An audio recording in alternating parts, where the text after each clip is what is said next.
Rising of the Shield Hero, Volume 1, Chapter 2, Brave Introduction. Oh.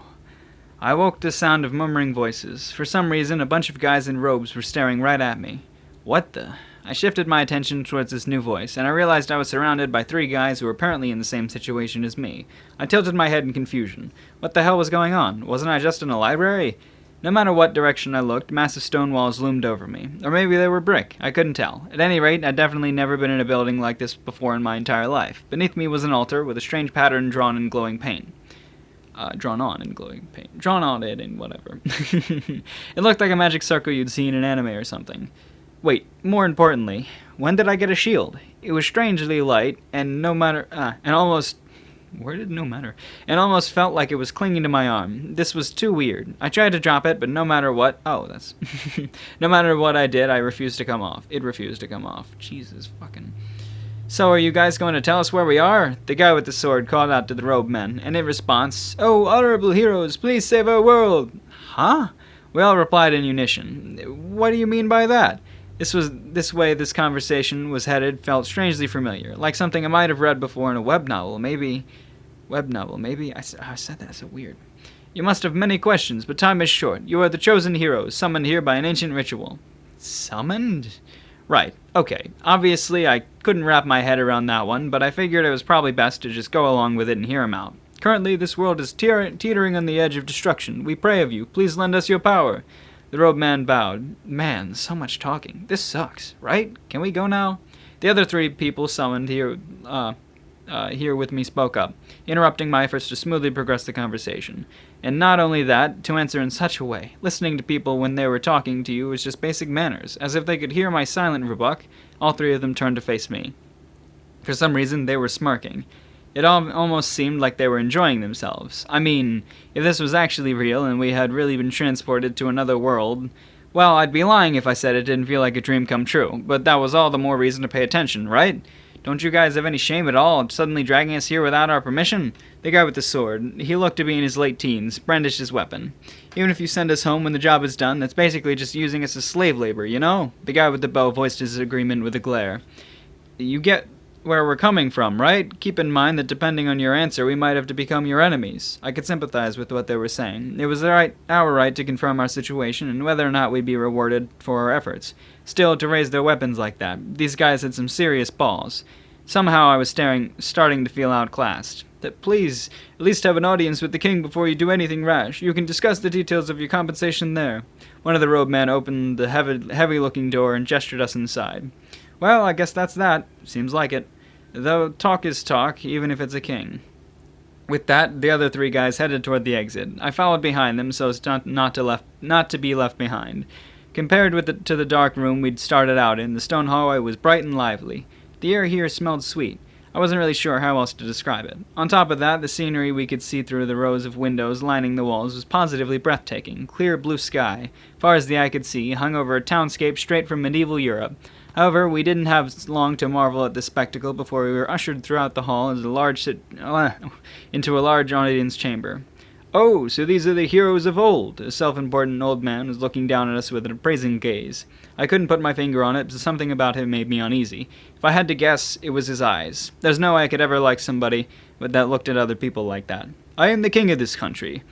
Oltkray Melromak, this 32nd. Raise your heads, heroes. I resisted the urge to point out that none of us had our heads lowered. I wasn't an expert on courtly manner, but at the very least I knew better than to talk back to a king. No, I shall explain the current situation. This country, nay, the very world is on the path to ruin. Basically, it was like this. Prophecy existed which persisted to the end of days. It spoke of wave after wave of calamity which would beset the lands. If nothing was done, the world itself would fall into ruin. Kinda knew that already.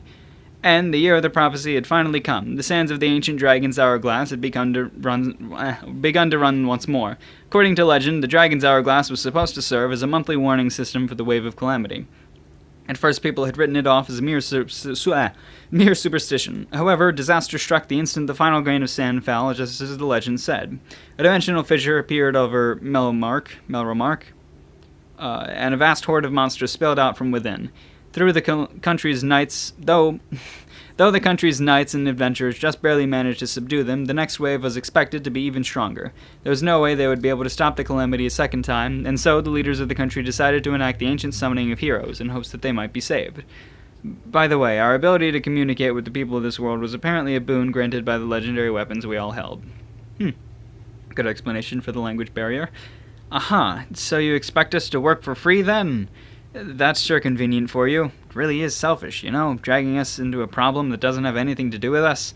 Judging from the way they were smiling earlier, they obviously weren't really upset, so why are they speaking so brazenly? It was probably time for me to speak up and smooth things over. Well, it's true that we have no obligation to help you, and suppose we do save the world, only to get sent home empty-handed after our hard work. Nobody would take a risk like that unrewarded. Ugh. The king shot a glance toward one of his retainers. Of course, it goes without saying that we were planning to richly compensate you for your efforts. The four of us clenched our fists excitedly. All right, that was more like it. Besides that, we could also prepare discretionary funds to support you on your journey. It's a small price to pay to ensure your cooperation in saving our world. Oh, well, as long as you make it a promise. Don't think that means you owe us, though. We're just cooperating for as long as you stay on our good side. That's right. Yeah. Geez, again with the condescending attitude. Making an enemy out of this country was the absolute worst thing we could do right now. If that happened, the little progress we made in this negotiation so far would totally fall apart. Now then, heroes, tell me your names. And you get a nice little picture there. Yay. What's he got? I don't know, people. That's when I realized. All of this was just like the book that I... What? Seriously, kid? That's when you realize it? Oh, God. He should have realized it the second he had a shield on his... Oh, my God, this idiot. I hope he's not this stupid, the whole thing.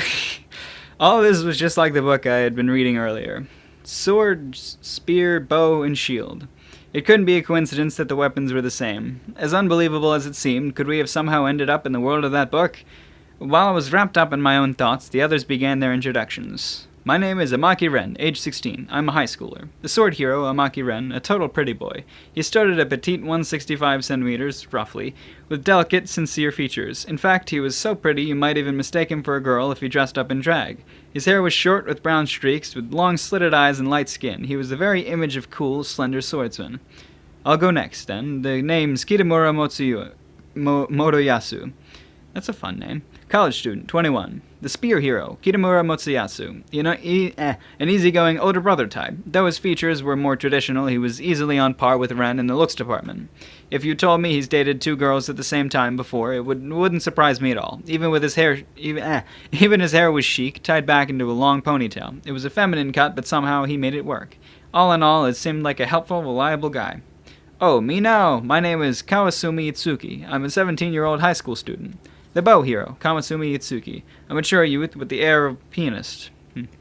There was a fragility about him, yet at the same time an unshakable strength. Honestly, it was hard to get a read on him. He had nice hair, though, wavy, with a bit of a perm. He seemed nice enough for the quiet little brother type. I couldn't help but be thankful everybody was Japanese. Not that I had anything against foreigners, mind you. It just would have been a little shocking to see one here. Crap, was it my turn already? Oh, sorry, guess I'm last. The name's Iwatani Naofumi, and I'm a 20-year-old college student. The king stared at me, contempt in his eyes. A chill ran down my spine. Ren, Motoyasu, and Itsuki, eh? Your Majesty, what about me? Oh, my sincerest apologies, Naofumi. The old guy was unbelievable. It was already glaringly apparent that I was the odd man out here, but he didn't have to rub it in like that. Now, if everybody could please confirm their statuses. Huh? Status? What the heck was a status? How do we do that exactly? Itsuki timidly asked for the king for help, but at least he seemed to have some inkling inkling of what they were talking about. I was completely lost. Oh, he is an idiot. What, you guys didn't notice it the moment you got here? Ren seemed genuinely shocked that we could be so ignorant. This smug, know-it-all look on his face was totally irritating. There's a sort of icon in your peripheral vision, right? He was right. I hadn't noticed it before, but there was a really strange mark floating there. Just focus your consciousness on that. Focus my consciousness? I still didn't really get it, but I tried it out anyway. Ping! The icon suddenly expanded into a browser-like window that filled my entire field of vision. Iwatani Naofumi. Class, Shield Hero Level 1. Equipment, Small Shield, Legendary Weapon. Otherworldly Clothing. Skills, none. Magic, none. Within it, the various data presented was in easy-to-digest manner, so this was a status, huh? It was like something out of a game. I'm only level 1? What a pain in the ass. Yeah, can we really fight like this? More importantly, what the heck is this? Do you not have status magic in your world, heroes? Here, it is something that anybody can use. No kidding. No kidding? Whatever. Apparently, the ability to quantify and observe their actual physical parameters was considered normal in this world. Anyway, what should we do from here on out? Being such a low level is making me uneasy. About that. We would like you to go on a journey and polish your skills and strengthen your legendary weapons. Strengthen our weapons? They're legendary, right? Shouldn't they be strong from the start? I am simply relating the contents of the legend.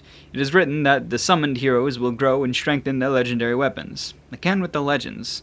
So can we at least use something else until these things are strong enough to be useful? Motoyasu spoke up, twirling his spear absent-mindedly. He had a point, after all. My weapon wasn't even a weapon. It was a shield. Obviously, I would need something else to survive. We can worry about that later. For now, we should just focus on getting stronger like they asked. Being summoned as a hero in another world, I was overflowing with things I wanted to try. I mean, come on, there was no way I wouldn't be fired up in a situation like this. The others must have felt the same way, I was sure of it. Well then, should the 4 of us party up? Wait just a moment, heroes. The minister stopped us as we were preparing to head out on our journey. The 4 of us are going, the 4 of you are Jesus. The 4 of you are to gather companions individually, then set off on your own separate journeys. Oh, and why is that? It's quite simple. According to legend, the weapons you carry naturally repel each other. Should you operate together as a group, you will do nothing but impede each other's growth. I'm not sure I get it, but basically you're saying we can't get strong unless we work alone? Some sort of help message has suddenly appeared over my shield. Caution. Working together with your fellow legendary weapon holders will be detrimental to your progress. Please try to operate separately as much as possible. Looks like it's the real deal. What was that game-like explanation, though? It's like we had really fallen into the world of a game. At any rate, it was nice to know that the legendary weapons came with a user's manual. I would have to make time to read through it all later. I don't know why that sentence killed me.